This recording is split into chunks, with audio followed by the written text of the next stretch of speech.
अब आइए हम जानते हैं कि एक रासायनिक समीकरण जब हम लिखते हैं तो उस रासायनिक समीकरण से क्या क्या हमको इन्फॉर्मेशन मिलता है, क्या क्या वहाँ से हमको इन्फॉर्मेशन मिल सकता है, क्या क्या हम लोगों को सूचना मिल सकती है उस रासायनिक समीकरण से। तो देखिए जैसे हमने लिखा है एक रासायनिक समीकरण यहाँ पे, तो पहला इन्फॉर्मेशन जो हमको मिलता है, मान लीजिए यहाँ पे लिख रहे हैं क्या क्या इन्फॉर्मेशन मिल रहा है, तो पहला जो इन्फॉर्मेशन फर्स्ट ऑफ ऑल हमको मिलता है वो है संकेत, ठीक है, तत्वों या यौगिकों के संकेत।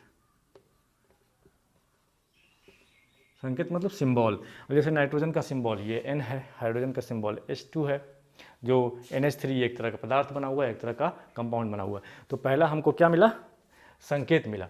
दूसरा इन्फॉर्मेशन, इस रासायनिक मतलब ये टॉपिक पढ़ना है कि क्या क्या इन्फॉर्मेशन किसी रासायनिक समीकरण से हमको मिल सकता है। कोई रासायनिक समीकरण लिखा हुआ है तो उससे क्या क्या चीज़ पता चलता है। तो दूसरा है कि कौन से एलिमेंट का, कौन से तत्व का कितना एटम भाग लिया है। देखिए नाइट्रोजन है उसका 2 एटम, हाइड्रोजन है उसका 3 दूना 6 एटम, ठीक है ना। यहाँ पे जो कंपाउंड बन रहा है तो उसमें भी नाइट्रोजन 2 एटम और हाइड्रोजन का 6 एटम है। तो तत्वों के परमाणुओं की संख्या,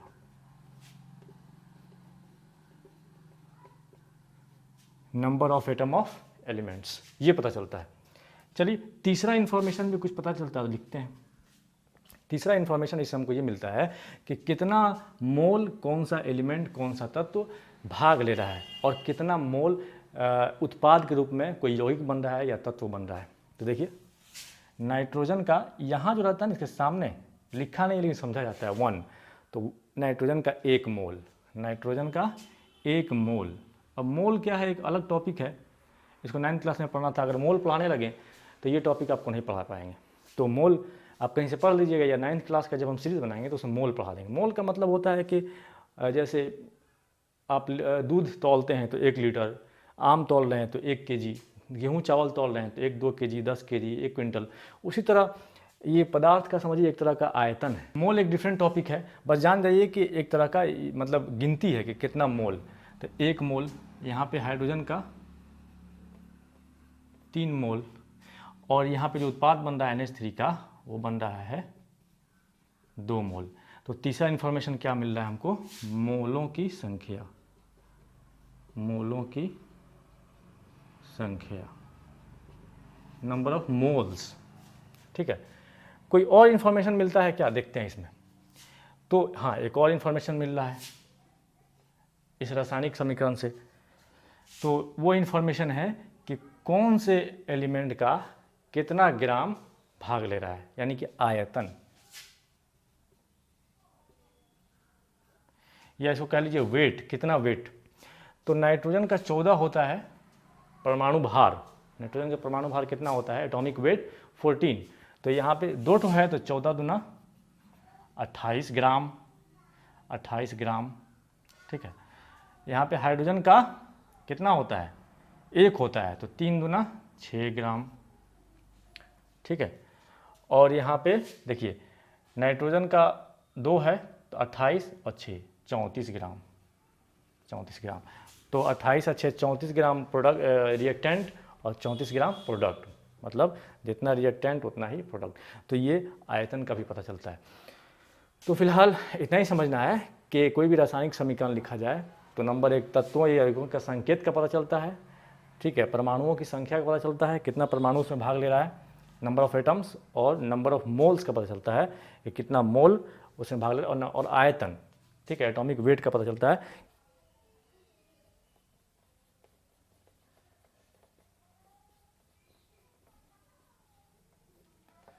अब आइए हम देखते हैं कि रासायनिक जो समीकरण है, अभिक्रिया नहीं सॉरी, समीकरण, इक्वेशन। अब आइए हम देखते हैं कि रासायनिक समीकरण से हमको क्या क्या लाभ मिलता है। मतलब रासायनिक समीकरण लिखते हैं आखिर तो क्यों लिखते हैं, क्या ज़रूरत पड़ता है हमको लिखने के लिए, क्या क्या उससे हमको फ़ायदे मिल सकते हैं, ठीक है।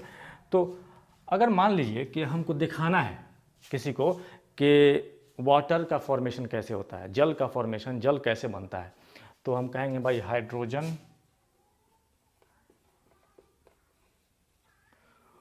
और ऑक्सीजन मिला तो क्या बन गया, जल बन गया, वाटर बन गया। ठीक है, तो ये कौन समझेगा, जो हिंदी पढ़ा लिखा है वही समझेगा। अगर हमको ब्रिटेन जाएँ या अमेरिका जाएँ या रशिया जाएँ और ये लिख दें कि हाइड्रोजन प्लस ऑक्सीजन इसी भाषा में तो जल बनता है, तो वहाँ के लोगों को समझ में आएगा, नहीं समझ में आएगा। या कोई पूछ दे कि भाई कितना हाइड्रोजन का कितना एटम, ऑक्सीजन का कितना एटम और जल का कितना अणु बनता है, यानी मॉलिक्यूल बनता है, तो पता नहीं चलेगा। या पूछ दे कि कोई कितना मोल हाइड्रोजन का ले रहे हैं, कितना मोल ऑक्सीजन का ले रहे हैं, जल का, वाटर का कितना मोल बन रहा है, तो हमको इस इक्वेशन से पता नहीं चलेगा। इसलिए हम क्या करते हैं कि जो समीकरण, जो रासायनिक समीकरण होता है, केमिकल रिएक्शन होता है, उसको हम लोग सिंबल के, जो इंटरनेशनल सिंबल है उसके साथ लिखते हैं। पूरी दुनिया में H लिखिएगा तो समझेगा लोग कि हाइड्रोजन, H2 लिखिएगा तो हाइड्रोजन गैस समझेगा, O2 लिखिएगा तो पूरी दुनिया में कहीं भी चले जाइए, बिहार, झारखंड, इंडिया से बाहर चले जाइए, America, Russia, Europe, north pole, south pole, कहीं भी चले जाइए, तो अगर ये लिखिएगा ऐसा तो कोई पढ़ा लिखा इंसान है तो समझ जाएगा कि ये हाइड्रोजन है, ये ऑक्सीजन गैस है। तो ये दोनों मिला तो क्या बना, H2O। तो देखिए, अगर ऐसा लिखते हैं हम लोग समीकरण सिंबल के साथ, जो इंटरनेशनली एक्सेप्टेड सिंबल है, ठीक है, जो मतलब केमिस्ट्री में यूज़ होता है ऑल ओवर वर्ल्ड, आप पढ़िएगा बाद में आईयूपैक नेम और सिंबल, तो उसमें पता चलेगा।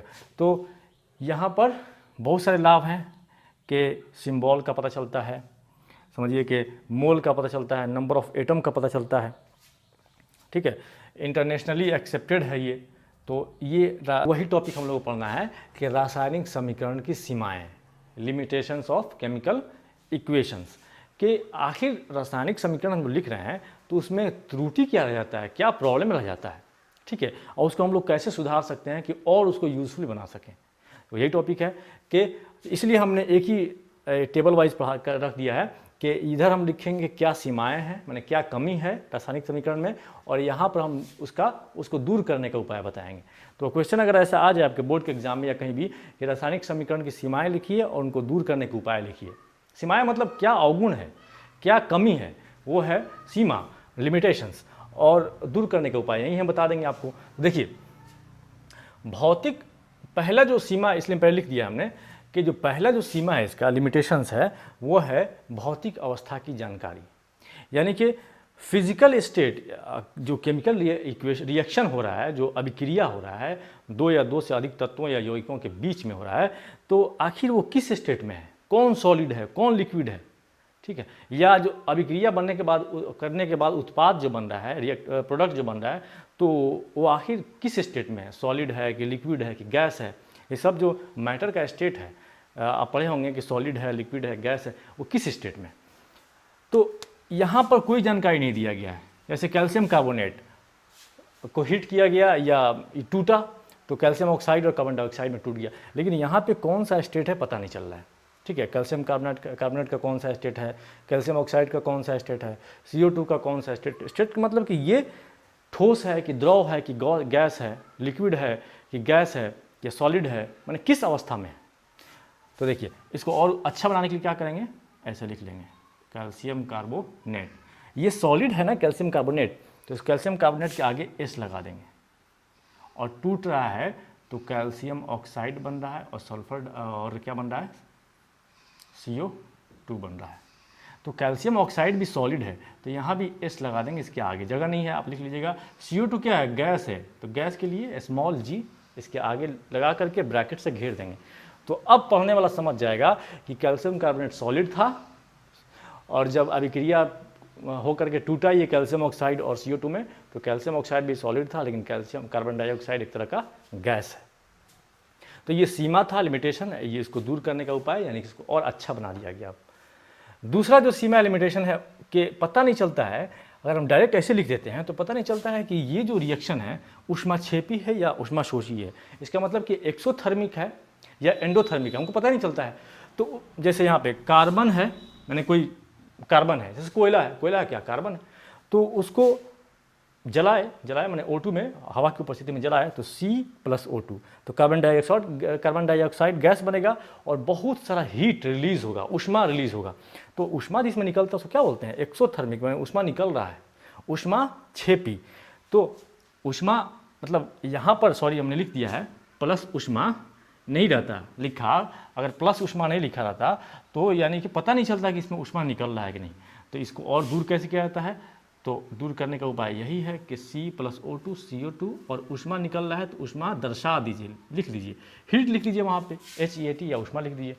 हिंदी में इसलिए बता रहे हैं कि ज़्यादातर बच्चे हिंदी मीडियम के होते हैं और इंग्लिश मीडियम का मैं जो भी टर्म्स आ रहा है उसको इंग्लिश में बोल दे रहा हूँ ताकि आप जो इंग्लिश मीडियम के बच्चे हैं वो इंग्लिश भी समझ जाएँ। यहाँ पे जैसे यहाँ पे एक रिएक्शन है, नाइट्रोजन और ऑक्सीजन को एक रिएक्शन करना है तो उसके लिए ऊष्मा ये शोषण करेगा पहले, तब रिएक्शन करेगा, ठीक है, और उसके बाद से एक तरह का NO बनाएगा, ठीक है, एक तरह का पदार्थ बनाएगा। तो ये यहाँ पे मैं लिख दिया गलती से, ये N2 + O2 है और बना लिया 2NO, लेकिन इस कंडीशन में क्या है? ऊष्मा शोषी है, N2 + O2। जब तक ऊष्मा का शोषण नहीं करेगा यानी ऊष्मा ये लेगा, हीट लेगा, ठीक है, तब जाकर के एक तरह का मैटर बनाएगा, कंपाउंड बनाएगा 2NO, ठीक है। तो ये लिमिटेशन था और इसको सुधारा गया, ठीक है। तीसरा लिमिटेशन क्या है कि कहीं रिएक्शन हो रहा है तो गैस निकलता है, ठीक है, लेकिन गैस का कैसे निकलता है वो हमको रिएक्शन में दर्शाना है। तो जैसे Zn और H2SO4, जिंक और सल्फ्यूरिक एसिड, आप बहुत ही अच्छे से जानते होंगे, ये वाला सल्फ्यूरिक एसिड है H2SO4 हाइड्रोजन सल्फेट। तो क्या हुआ? ZnSO4 बन गया और H2 गैस निकला, लेकिन यहाँ गैस निकला तो कैसे निकल रहा है किसी को पता ही नहीं है। तो यहाँ पर लिमिटेशन को दूर करेंगे, क्या करेंगे? Zn + H2SO4 ऐसे लिखेंगे और उसके बाद से ZnSO4 हो जाएगा और H2 गैस निकल गया तो गैस निकलने का एरो बता देंगे, ऊपर की तरफ एरो कर देंगे, मतलब गैस निकल रहा है। तो ये इक्वेशन को और स्टैंडर्ड तरीके से लिखने का तरीका है कि उस इक्वेशन से बहुत सारा इन्फॉर्मेशन और भी मिल सके, कौन सा स्टेट में है, ठीक है, ऊष्मा निकल रहा है कि ऊष्मा आ रहा है, या फिर हाइड्रोजन गैस या कोई भी गैस निकल रहा है।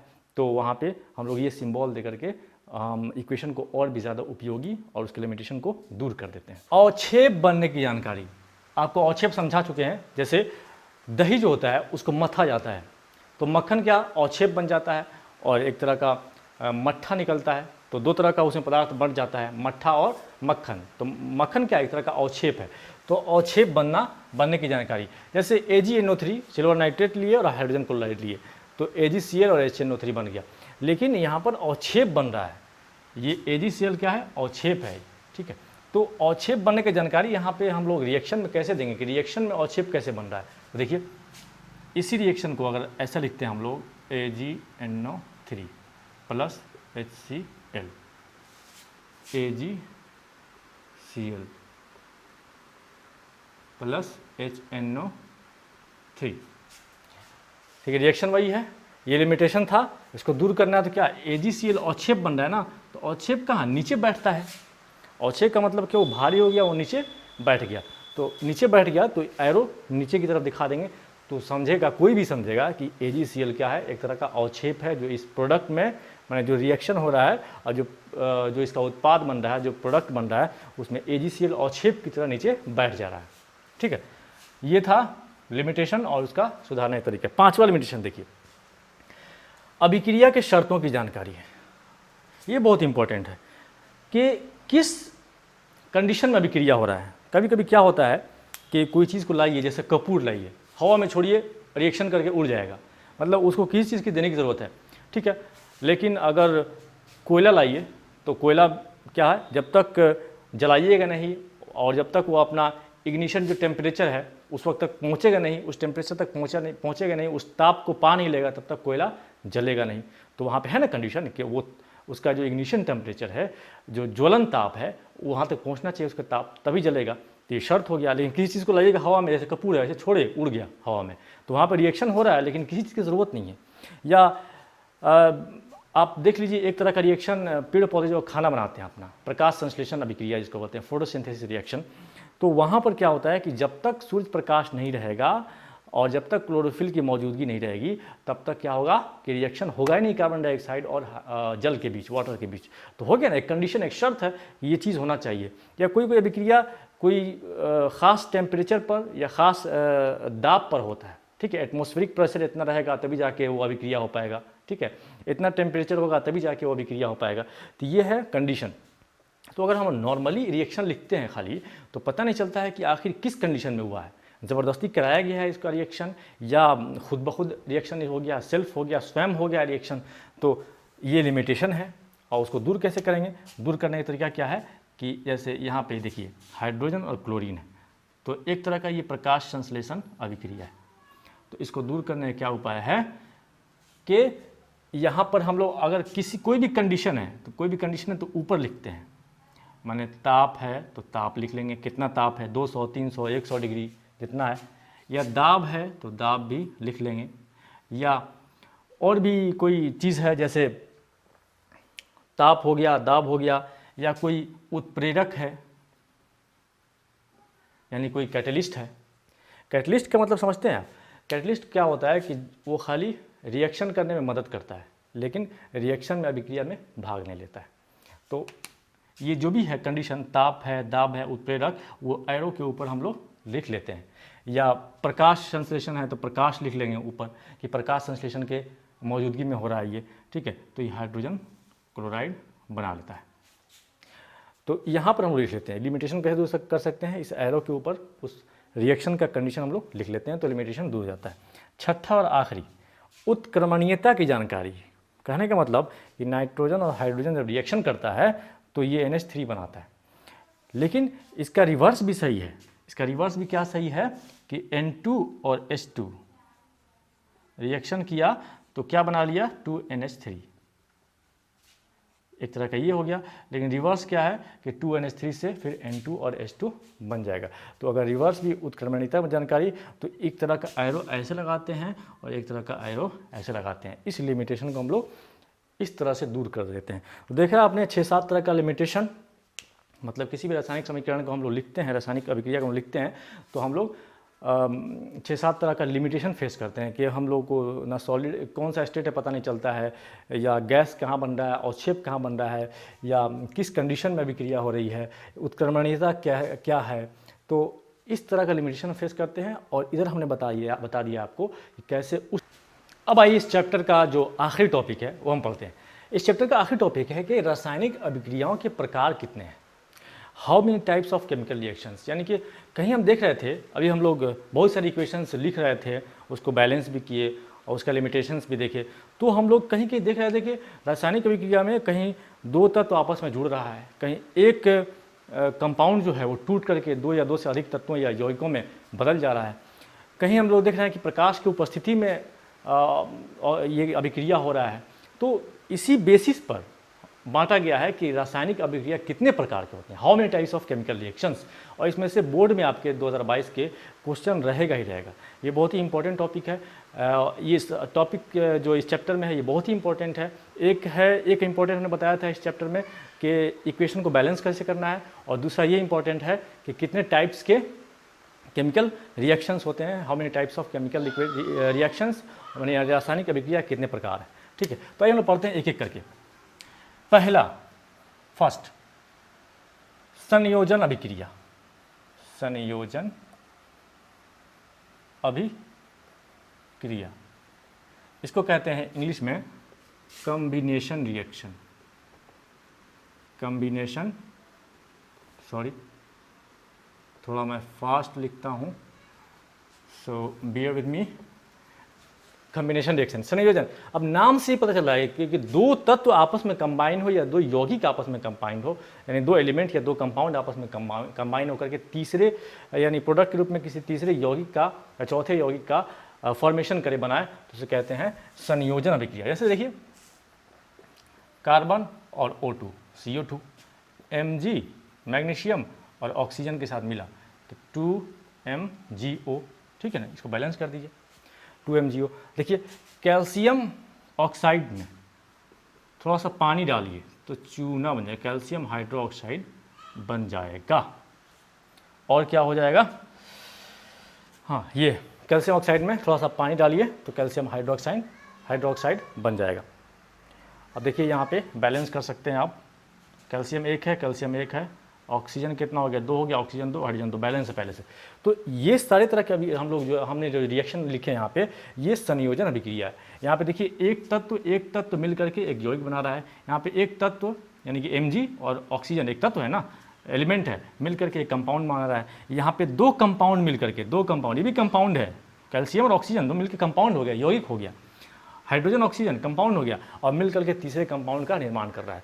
तो कोई पूछे कि संयोजन अभिक्रिया क्या है, तो ऐसी अभिक्रिया जिसमें 2 या 2 से अधिक तत्व मिल करके किसी कंपाउंड का, किसी यौगिक का निर्माण करें, या 2 या 2 से अधिक यौगिक मिल करके किसी यौगिक का या यौगिकों का निर्माण करें, वैसे अभिक्रिया को कहते हैं संयोजन अभिक्रिया, यानी कि कौन सी अभिक्रिया, कॉम्बिनेशन रिएक्शन। ठीक है, अब जल्दी जल्दी हम देखते हैं दूसरा नंबर, वियोजन। और संयोजन का उल्टा क्या होता है, वियोजन। वियोग जानते हैं, वियोग माने बिछड़ जाना, वियोजन, उसी से वियोजन बना है, वियोजन अभिक्रिया, यानी कि इंग्लिश में कहेंगे तो डीकम्पोजिशन रिएक्शन। अब यहाँ पे, वहाँ पे जुट रहा था, यहाँ पे टूटेगा, तो देखिए CaCO3, इसको ज़रा हीटअप किए तो क्या हुआ, कैल्शियम ऑक्साइड और CO2 में टूट गया। तो CaCO3 इसमें टूट गया तो क्या हो गया, ये वियोजन अभिक्रिया हो गया। चलिए तीसरा देखते हैं, ये दूसरा था, ये तीसरा है वैद्युत अपघटन। वैद्युत अपघटन अभिक्रिया, शॉर्टकट में लिख दिया अभिक्रिया हमने। वैद्युत अपघटन को हम लोग बोलते हैं इलेक्ट्रोलाइसिस भी बोलते हैं, इलेक्ट्रोलाइसिस, ठीक है ना। इलेक्ट्रोलाइसिस डिकम्पोजिशन, यानी कि जैसे एक एग्जांपल हम ले रहे हैं इसका वैद्युत अपघटन का, सोडियम क्लोराइड लिक्विड लीजिए, लिक्विड सोडियम क्लोराइड क्या, लिक्विड लिख लीजिए, तो और इसमें विद्युत धारा दौड़ाइए, विद्युत धारा, करंट, इलेक्ट्रिसिटी, तो क्या बनेगा, ये Na और Cl में टूट जाएगा, Na और Cl में टूट जाएगा, Na और Cl में टूट जाएगा। तो इस तरह जैसे H2O ले लीजिए, ठीक है, और इसमें विद्युत धारा दौड़ाइए, विद्युत धारा, ठीक है, पानी में विद्युत धारा खूब दौड़ाइएगा, मतलब विद्युत इसमें दीजिएगा, इलेक्ट्रिसिटी दीजिएगा पानी में, तो हाइड्रोजन और ऑक्सीजन अलग अलग हो जाएगा, हाइड्रोजन ऑक्सीजन क्या हो जाएगा, अलग अलग हो जाएगा। ठीक है, तो इस तरह के अभिक्रिया क्या बोलते हैं हम लोग, वैद्युत अपघटन, इलेक्ट्रोलाइसिस रिएक्शन। चलिए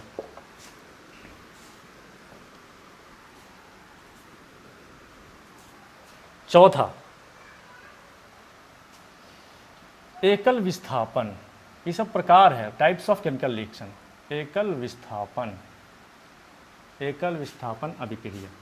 आप अगर एग्जाम में आए कि जैसे एकल विस्थापन अभिक्रिया क्या कहते हैं, तो पहले समझ जाइए, और जब समझ जाइएगा तो अपनी भाषा में उसको लिख सकते हैं कि क्या हो रहा है, तो ज़्यादा नंबर आपको मिलेंगे, हमेशा याद भी रहेगा।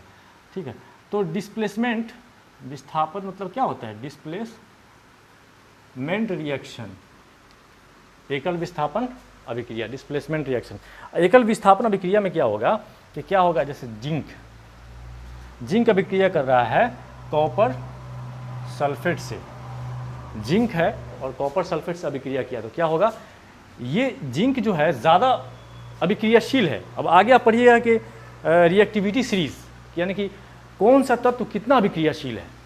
तो यहाँ पर क्या होगा, जैसे कॉपर, यहाँ पे सल्फेट के साथ कॉपर मिला हुआ है, तो कॉपर सल्फेट बना लिया, और जिंक आया, जब जिंक आया, आप देखते होंगे कि किसी गांव में या किसी मोहल्ले में कोई एक बहुत बड़ा क्या होता है, गुंडा होता है, गुंडा मतलब कि बदमाश आदमी होता है, तो सबकी चलती है उस पर, लेकिन उससे भी बड़ा कोई बदमाश आदमी आता है तो क्या वो नॉर्मल पड़ जाता है, या तो वो गाँव छोड़ के चला जाएगा या बदमाशी छोड़ देगा। तो वही हाल यहाँ पे, ये कॉपर से भी ज़्यादा ये अभिक्रियाशील है जिंक, तो क्या करेगा, जिंक हटा देगा कॉपर को, सल्फेट में जुट जाएगा और कॉपर को विस्थापित कर देगा, कॉपर को यहाँ से हटा देगा। इसलिए इस टाइप के रिएक्शन में क्या बोलते हैं हम लोग, इस टाइप के रिएक्शन को हम लोग बोलते हैं विस्थापन अभिक्रिया।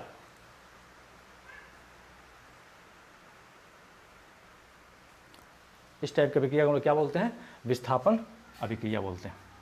चलिए, और भी एग्जांपल इसका ले सकते हैं आप लोग, जैसे पोटेशियम आएगा और जिंक सल्फेट यहाँ मान लीजिए है, तो यहाँ पे जिंक कॉपर को हटाया था, लेकिन जब पोटेशियम आएगा तो पोटेशियम का भी रिएक्टिविटी सीरीज में पोटेशियम सबसे ऊपर होता है। पोटेशियम जिंक से भी ज़्यादा पोटेशियम रिएक्टिव है, बहुत जल्दी रिएक्शन करने वाला है, बहुत जल्दी किसी चीज़ को हटाने वाला उसमें मिल जाने वाला है। तो सल्फेट से क्या पोटेशियम मिल जाएगा, जिंक को हटा देगा, तो पोटेशियम सल्फेट बना लेगा और जिंक को विस्थापित कर देगा ऐसे। ठीक है, तो ये दोनों क्या हुआ, विस्थापन अभिक्रिया। एकल विस्थापन, एकल का मतलब के सॉरी हम यहाँ लिखना भूल गए थे, सिंगल डिस्प्लेसमेंट। एकल मतलब सिंगल, यानी कि एक जो है एलिमेंट वो एक ही एलिमेंट को हटा रहा है, तो एकल विस्थापन हो गया। अब हम पढ़ेंगे द्विविस्थापन अभिक्रिया। ठीक है, इसको इंग्लिश में बोलते हैं डबल डिस्प्लेसमेंट रिएक्शन। द्विविस्थापन में क्या होगा कि जैसे यहाँ पे देखिए द्विविस्थापन में ऐसे NaCl है, सोडियम क्लोराइड, और ये अभिक्रिया कर रहा है AgNO3 से, तो AgCl बना रहा है और NaNO3, एक तरह का अभिक्रिया, एक समीकरण है। क्या हुआ कि सोडियम क्लोराइड लिए और Ag से होता है silver nitrate, AgNO3 silver nitrate. ठीक है, तो क्या बना, सिल्वर क्लोराइड और सोडियम नाइट्रेट बना लिया। कैसे हुआ, सोडियम यहाँ क्लोरीन के साथ था, अब सोडियम क्या हुआ कि यहाँ Ag को हटा दिया। ठीक है, Ag को हटाया, सोडियम NaNO3 के साथ हो गया, देखिए, और Ag यहाँ NO3 के साथ था, तो Ag हट करके Cl के साथ आ गया, यानी दोनों क्या हुआ, दोनों एलिमेंट अपना अपना जगह चेंज कर लिया। तो इसको कहेंगे द्विविस्थापन, समझ रहे ना, यानी डबल डिस्प्लेसमेंट हो रहा है। तो ये द्विविस्थापन का एक एग्जाम्पल आपके सामने।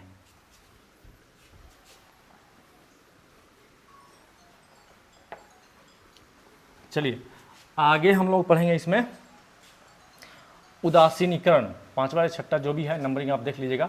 उदासीनीकरण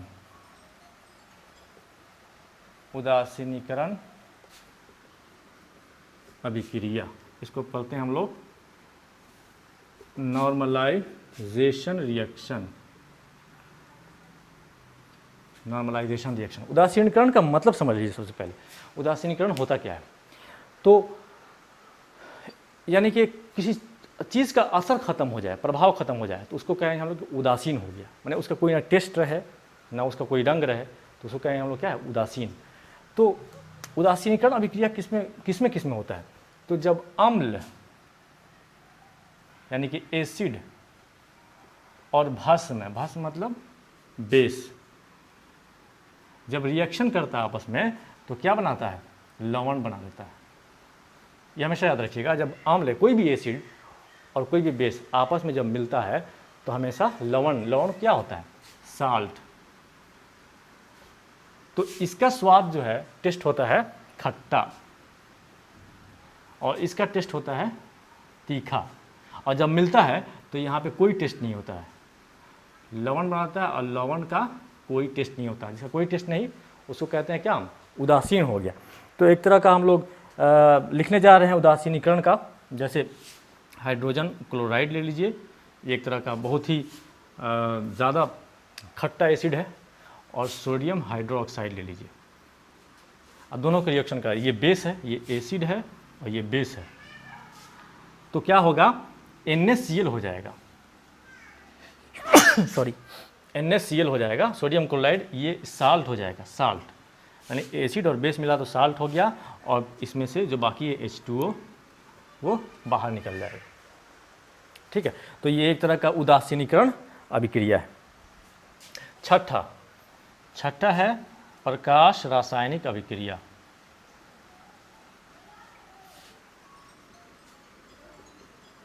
छठा क्या है, प्रकाश रासायनिक अभिक्रिया, फोटोकेमिकल रिएक्शन। ये बहुत ही आपने बचपन से सुना होगा कि जब पेड़ पौधे अपना खाना बनाते हैं तो फोटोसिंथेसिस के द्वारा अपना खाना बनाते हैं, तो उसी को कहते हैं प्रकाश रासायनिक अभिक्रिया। उसका एग्जाम्पल बहुत सारा हो सकता है। एक तो एग्जाम्पल हो सकता है कि H2 और Cl2 मिलता है, तो ये 2HCl जो बनाता है, ये प्रकाश रासायनिक अभिक्रिया का उदाहरण है। या CO2 ले लीजिए और H2O ले लीजिए, तो क्या बनाता है C6H12O6 प्लस O2 और प्लस H2O, इसको बैलेंस कीजिएगा तो 6H2O 6CO2 और यहाँ पे 12H2O और 6CO2 यहाँ पे बैलेंस हो गया। तो ये भी प्रकाश संश्लेषण का जो उदाहरण हुआ, ये प्रकाश रासायनिक अभिक्रिया इसलिए है क्योंकि ये प्रकाश की उपस्थिति में होता है। तो कोई पूछ दे what is the photochemical reaction, तो प्रकाश रासायनिक अभिक्रिया क्या है, तो ऐसी रासायनिक अभिक्रिया जो प्रकाश की उपस्थिति में संपूर्ण हो, ठीक है, या प्रकाश की उपस्थिति में जो रासायनिक अभिक्रिया होती है उसको प्रकाश रासायनिक अभिक्रिया कहते हैं। और एग्जाम्पल में हम ये सारे इस टाइप के इक्वेशन हम लोग लिख सकते हैं। आठवां जो टाइप्स ऑफ केमिकल रिएक्शन है वो बहुत ही इंपॉर्टेंट है, आपको समझना भी है। उसको कहते हैं ऑक्सीकरण अवकरण अभिक्रिया, यानी कि ऑक्सीडेशन रिडक्शन रिएक्शन, ठीक है। तो ऑक्सीकरण अवकरण अभिक्रिया क्या होता है, आइए देखते हैं हम। तो ऐसी रासायनिक अभिक्रिया जिसमें इसमें दो तरह का, देखिए एक है ऑक्सीकरण और दूसरा अवकरण। इसलिए ऑक्सीकरण अलग टाइप का अभिक्रिया है, अवकरण अलग टाइप का अभिक्रिया है, लेकिन हमेशा साथ में ही होता है दोनों। इसलिए कहते हैं कि ऑक्सीडेशन रिडक्शन यानी ऑक्सीकरण अवकरण अभिक्रिया, क्योंकि हमेशा जब भी होगा तो साथ में होगा, ठीक है। इसलिए कहते हैं ऑक्सीडेशन रिडक्शन रिएक्शन। या इसको हम लोग एक साथ बोलेंगे तो कहते हैं हम लोग क्या, इसको कहते हैं रिडॉक्स रिएक्शन। रिडॉक्स रिएक्शन यानी रिडॉक्स रिएक्शन में दोनों आ गया, ऑक्सीकरण और अवकरण दोनों आ गया। तो सबसे पहले हम एक अभिक्रिया लिखते हैं, जैसे सल्फर है, सल्फर में ऑक्सीजन से हुआ तो क्या बनता है, सल्फर डाइऑक्साइड, ठीक है। कार्बन में ऑक्सीजन से हुआ अभिक्रिया, ऑक्सीजन के साथ कार्बन के साथ, तो कार्बन डाइऑक्साइड गैस बना। सल्फर में ऑक्सीजन के साथ हुआ तो सल्फर डाइऑक्साइड गैस बन गया। तो देखिए यहाँ पर देख रहे हैं कि किसी तत्व में ऑक्सीजन जुट रहा है, ठीक है ना, यहाँ पे ऑक्सीजन था अलग, इस तत्व में आके जुट गया तो सल्फर डाइऑक्साइड हो गया। तो ऑक्सीजन ऐड हो रहा है, इसमें भी ऑक्सीजन ऐड हो रहा है। तो जिस अभिक्रिया में, जिस रासायनिक अभिक्रिया में ऑक्सीजन किसी तत्व या यौगिक के साथ जुटे, वैसे रासायनिक अभिक्रिया को हम लोग क्या कहते हैं, ऑक्सीडेशन रिएक्शन या ऑक्सीकरण अभिक्रिया कहते हैं, ठीक है। एक और चीज़ देख लीजिए इसमें,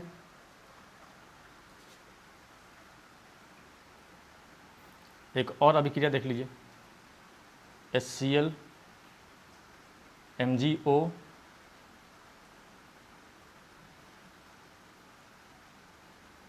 MgCl2 H2O प्लस Cl2, ठीक है। एक तरह का ये अभिक्रिया देख लीजिए, हाइड्रोजन क्लोराइड है, मैग्नीशियम ऑक्साइड है, और मैग्नीशियम क्लोराइड बन रहा है, वाटर बन रहा है और क्लोरीन गैस निकल रहा है।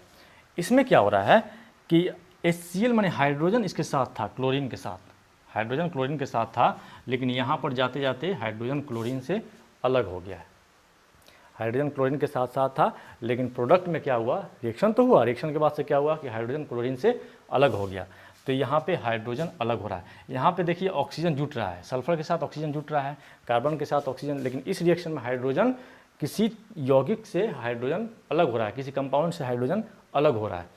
तो इस टाइप की अभिक्रिया को हम लोग कहते हैं ऑक्सीडेशन रिडक्शन। तो ऑक्सीडेशन रिडक्शन में हम लोग क्या इसको कह सकते हैं कि ऑक्सीकरण अभिक्रिया कौन सी अभिक्रिया होती है। तो ऑक्सीकरण संक्षिप्त में क्या कहेंगे, संक्षेप में इन ब्रीफ, ऑक्सीकरण अभिक्रिया जब ऑक्सीजन O2 का जुड़ना या हाइड्रोजन का निकलना,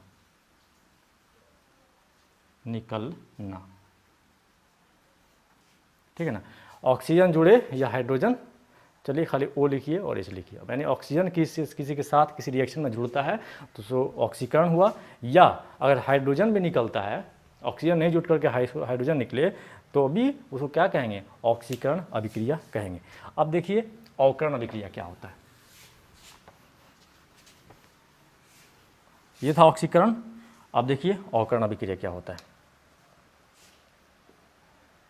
हाइड्रोजन है, ठीक है, सल्फर के साथ जुट गया तो क्या बना लिया, H2S, ठीक है।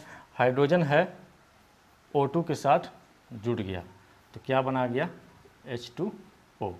यहाँ पे आप बैलेंस कर सकते हैं। यहाँ पे इस इक्वेशन में देखिए और इस इक्वेशन में देखिए, सल्फर के साथ हाइड्रोजन जुड़ रहा है, ठीक है, यहाँ पे ऑक्सीजन के साथ हाइड्रोजन अलग था पहले, लेकिन ऑक्सीजन के साथ जुड़ गया यहाँ पे।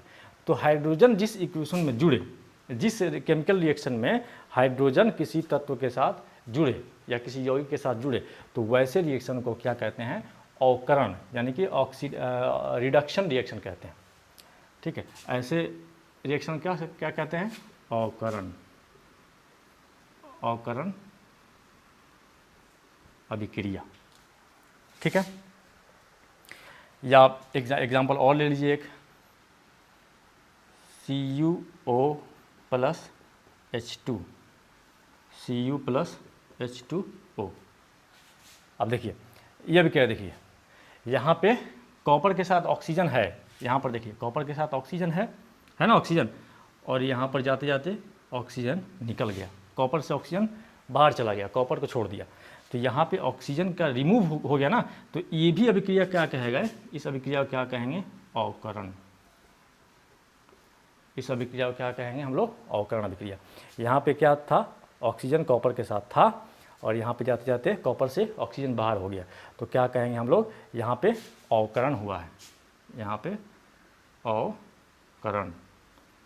तो ऑक्सीजन जब बाहर जाए तो भी अवकरण, और हाइड्रोजन जब जुटे तो भी अवकरण। अच्छा यहाँ देख लीजिए, हाइड्रोजन यहाँ पे अकेले था, यहाँ पे ऑक्सीजन के साथ जुट गया है, तो जब ऑक्सीजन के साथ कोई चीज़ जुटता है तो उसको क्या कहेंगे?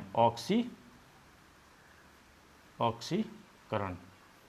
तो देखिए एक ही इक्वेशन में यहाँ पे अवकरण हो रहा है और यहाँ पे H2 का ऑक्सीकरण हो रहा है, कॉपर का अवकरण हो रहा है और हाइड्रोजन का ऑक्सीकरण हो रहा है। इसीलिए कहा जाता है कि हमेशा अवकरण और ऑक्सीकरण हमेशा साथ साथ होता है, इसलिए हम लोग क्या कहते हैं? रेडॉक्स रिएक्शन इसको कहते हैं।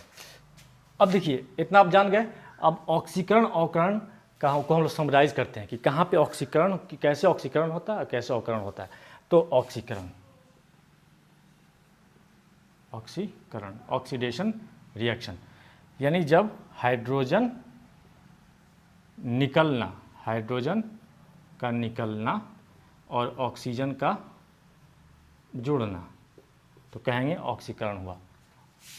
और अवकरण में क्या होगा? हाइड्रोजन का यहाँ पे निकलना था तो जुड़ जाना, तो जुड़ना, कहीं पे हाइड्रोजन जुड़ेगा तो कहेंगे क्या? अवकरण हुआ है।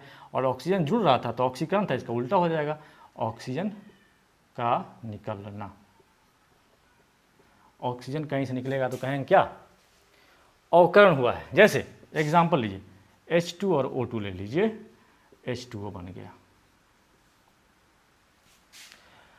भैया यहाँ पे हाइड्रोजन यहाँ पे ऑक्सीजन से जुट गया है, तो हाइड्रोजन जुट गया ना, जुट गया ना हाइड्रोजन। तो हाइड्रोजन जब जुड़ता है तो क्या हुआ?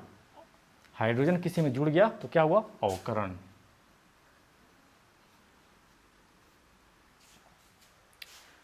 सॉरी, यहाँ पे देखिए क्या हुआ है कि हाइड्रोजन में ऑक्सीजन क्या हुआ? जुड़ गया, हाइड्रोजन में ऑक्सीजन जुड़ गया। तो जब ऑक्सीजन जुड़ गया तो क्या हो गया? हाइड्रोजन का ऑक्सीकरण। माने किसी चीज़ में जब ऑक्सीजन जुड़ जाता है तो उसका क्या कहते हैं? उसका ऑक्सीकरण हो गया। अच्छा, किसी चीज़ में हाइड्रोजन जुड़ जाता है तो O2 है, O2 में हाइड्रोजन जुड़ गया है, तो किसी चीज़ में हाइड्रोजन जुड़ गया तो क्या कहेंगे? O2 का अवकरण हो गया है। तो देखिए ऑक्सीकरण अवकरण एक साथ हो रहा है कि नहीं? हाइड्रोजन में अगर O जुट गया, किसी चीज़ में ऑक्सीजन जुड़ता है तो हाइड्रोजन का ऑक्सीकरण हो गया, और ऑक्सीजन का क्या हो रहा है? ऑक्सीजन में हाइड्रोजन जुड़ जा रहा है, तो हाइड्रोजन किसी चीज़ में जुड़ जाए तो क्या कहेंगे? उसका अवकरण हो गया है। अब देखिए यहाँ पे एक दो टर्म समझना है, ऑक्सीकारक किसको कहते हैं, अवकारक किसको कहते हैं। यानी ऑक्सीडाइजिंग एजेंट कौन होता है, ठीक है ना, और रिड्यूसिंग एजेंट कौन होता है। ऑक्सीकारक अवकारक यहाँ पे समझ लेना है बहुत अच्छे से, यहाँ पे बहुत कन्फ्यूजन होता है, ठीक है। अब अच्छे से आप समझ चुके हैं कि ऑक्सीकरण क्या होता है, अवकरण के 3-4 इक्वेशन से हम समझा दिया, यहाँ भी समझा दिया कि ऑक्सीकरण और अवकरण एक साथ कैसे हो रहा है, ठीक है। अब ऑक्सीकारक अवकारक क्या होता है, देखिए H2 का ऑक्सीकरण हो रहा है कि नहीं, H2 का ऑक्सीकरण हो रहा है। क्यों हो रहा है कि H2 में O जुट रहा है, तो O के जुटने से हो रहा है ना, O के जुटने से हो रहा है ना, तो O को क्या कहेंगे, O को कहेंगे ऑक्सीकारक। O अपना वजूद खो करके एच के साथ मिल जा रहा है, तो वही सेक्रीफाइस कर रहा है ना अपना, इसलिए ओ क्या हुआ, ऑक्सीकारक हुआ। यहाँ पर अवकरण हो रहा है ओ का, क्यों अवकरण हो रहा है कि हाइड्रोजन जुट रहा है, इसलिए हाइड्रोजन क्या है, अवकारक। हाइड्रोजन जुट रहा है ना, हाइड्रोजन जा रहा है, जुट जा रहा है, तो हाइड्रोजन के जुटने से अवकरण हो रहा है, इसलिए ओ को क्या कहेंगे, एच को क्या कहेंगे यहाँ पर, अवकारक। तो कहीं भी पूछ दे कि केमिकल इक्वेशन देकर कि ऑक्सीकरण अभिक्रिया है कि अवकरण अभिक्रिया है, या इसमें ऑक्सीकारक कौन है और अवकारक कौन है, तो आप बखूबी बहुत अच्छे से समझा सकते हैं। ठीक है, तो यहाँ तक आपका फर्स्ट चैप्टर कंप्लीट होता है। आप क्वेश्चन आंसर कीजिएगा, वीडियो को बार बार देखिएगा, वीडियो को रिज्यूम करके देखिएगा बार बार, उसको बैक अगर नहीं समझ आता है तो फिर बैक जाइएगा, फिर देखिएगा, पॉज करके देखिएगा, नोट्स बना सकते हैं इससे। और बहुत ही मेहनत से हम वीडियो बनाते हैं, इसलिए बहुत ही मेहनत से उम्मीद है कि आप पढ़ेंगे। इस टाइप का वीडियो इतना डिटेल में और इतना एग्जाम्पल के साथ से शायद ही कहीं आपको मिले। यूट्यूब पे तो बहुत ही कम मिलेगा ये वीडियो, क्लासरूम में भी अवेलेबल होना बहुत ही पॉसिबल नहीं है इतना डिटेल में, क्योंकि हम लोग जानते हैं पढ़ाई कैसी हर जगह हो रही है। तो इस वीडियो से उम्मीद है कि आप बहुत कुछ सीखे होंगे। अगर अच्छा लगता है ये वीडियो आपको, तो आप अपने दोस्तों में शेयर कीजिए, अपने भाइयों में शेयर कीजिए, अपने घर में शेयर कीजिए, ताकि उन लोगों को भी इन वीडियो से फ़ायदा हासिल हो सके। Keep watching Sadat channel. Thank you and bye.